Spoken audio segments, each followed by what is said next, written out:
사순절 17번째 날의 말씀을 함께 나누겠습니다. 마가복음 7장 5절로 13절의 말씀을 쉬운 성경으로 제가 봉독해 드리겠습니다. 바리새파 사람들과 율법 학자들이 예수님께 말했습니다. 어째서 선생님의 제자들은 장로들의 전통을 지키지 않고 더러운 손으로 음식을 먹습니까? 예수님께서 대답하셨습니다. 이사야가 너희와 같은 위선자들에 대하여 쓴 것이 옳구나. 이 백성들이 입술로는 나를 공경하나 마음은 내게서 멀구나. 헛되이 내게 예배를 드리고 사람의 훈계를 교리인 양 가르친다. 너희는 하나님의 계명은 무시하고 사람의 전통만 지키는구나. 예수님께서 그들에게 말씀하셨습니다. 너희는 너희의 전통을 지키려고 하나님의 명령을 그럴듯하게 무시하는구나. 모세는 내 아버지와 어머니를 공경하여라. 아버지나 어머니를 욕하는 사람은 반드시 죽으리라고 하였다. 그러나 너희는 아버지나 어머니에게 드리려던 것이 고르반, 즉 하나님께 드리는 예물이 되었다고 하면 그만이라고 한다. 그래서 자기 아버지나 어머니에게 아무것도 드리지 못하게 한다. 그러므로 너희는 너희들의 전통으로 하나님의 말씀을 깨뜨리고 있다. 너희는 이와 같은 일을 많이 하고 있다. 아멘. 권준모 목사님께서 설교하시다가 예화로 들었던 이야기가 생각이 났습니다. 한 수도원에서 고양이를 기르고 있었습니다. 평소에는 자유롭게 다니도록 놔두었는데 수도사들과 친해지자 예배를 드리는데도 고양이가 들어와서 예배에 집중하는 데 방해가 되었습니다. 그래서 수도사 중에 한 명을 당번을 정해 예배를 드리기 전에 고양이를 밖에 있는 기둥에 묶어두도록 했습니다. 그렇게 시간이 많이 지나고 처음 고양이를 묶어두던 이유를 알던 이들이 다 죽었고 고양이도 몇 차례가 바뀌었습니다. 그러나 이들은 여전히 예배가 시작되기 전에 고양이를 기둥에 묶습니다. 누군가가 물어봅니다. 예배를 드리기 전에 왜 고양이를 기둥에 묶습니까?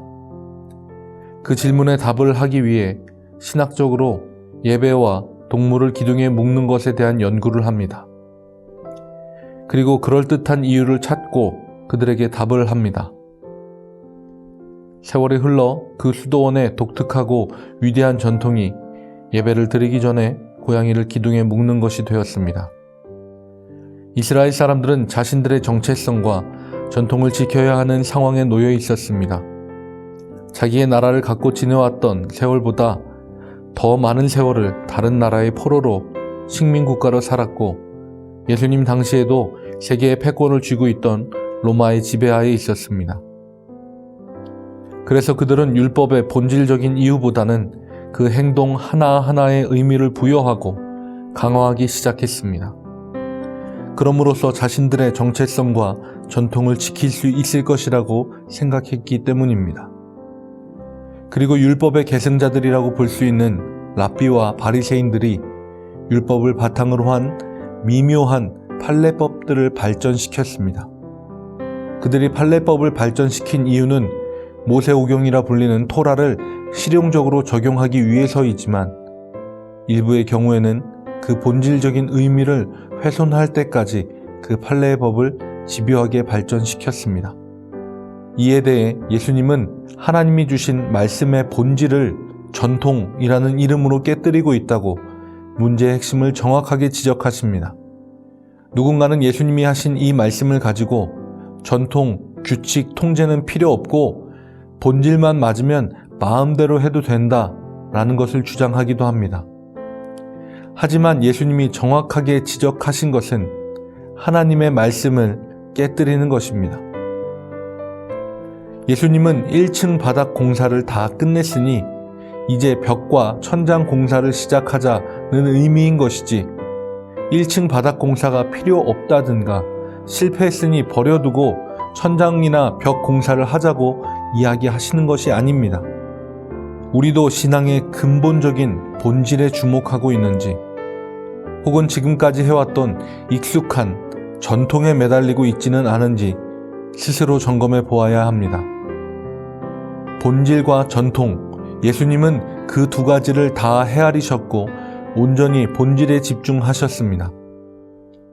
우리도 신앙의 본질에 집중하고 사순절에 집중하고 우리가 살아가는 이 하루의 삶에 집중해야 합니다. 사순절의 기간 중에 전에 없는 고난과 어려움을 겪게 하시며 우리는 우리의 하루를 무엇으로 채우며 살고 있는지, 예수님께서 왜 우리에게 이런 고난을 허락하셨는지 그 의미와 본질에 집중하는 하루가 되시길 바랍니다. 기도하겠습니다. 하나님, 우리는 본질에 집중하기 원합니다. 사순절의 기간에 우리에게 유례없는 어려움을 허락하셨고 또 그럼에도 예배에 대한 사모함을 더 크게 하셨는지 그 의미와 본질에 집중하며 주님의 뜻을 물으며 우리의 하루를 주님의 말씀으로 채우고 살게 하옵소서. 예수님의 이름으로 기도합니다. 아멘.